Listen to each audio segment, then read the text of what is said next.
In the final days of 1979, the world watched as a superpower made a fateful move. Soviet tanks thundered across the border to Afghanistan.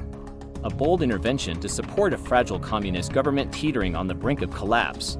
The Kremlin expected a quick, decisive operation. What they got was a decade-long nightmare. From the rugged mountains and hidden valleys, a fierce resistance emerged. They were the Mujahideen, a diverse coalition of Afghan fighters, lacking heavy armor or air power.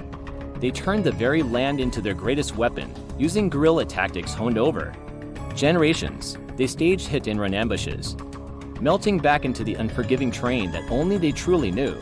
For the Soviet soldiers, every patrol was a gamble, every canyon a potential trap. This local conflict quickly spiraled into a global showdown. The United States, seeing an opportunity to bleed its Cold War rival, began funneling covert aid to the Mujahideen, money, training, and advanced weaponry, including the infamous Stinger missiles, started flowing into the hands of the resistance. Suddenly, Soviet helicopters, which once ruled the skies, began falling. Afghanistan had become the final, brutal battlefield of the Cold War. A proxy war fought by Afghans but funded by superpowers, the conflict descended into a bloody stalemate. The mighty Soviet army could hold the cities, but the countryside remained hostile territory, a hornet's nest of insurgency. The human cost was staggering. Tens of thousands of Soviet soldiers were killed or wounded, their morale shattered.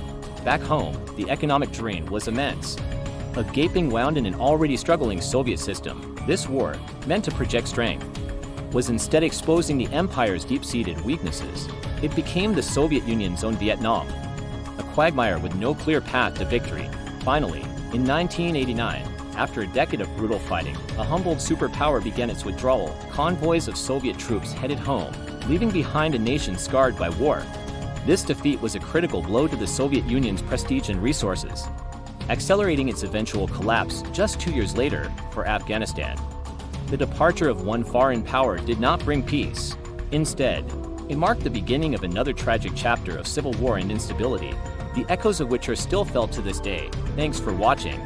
If you found this historical deep dive interesting, be sure to like this video and subscribe for more content. See you next time.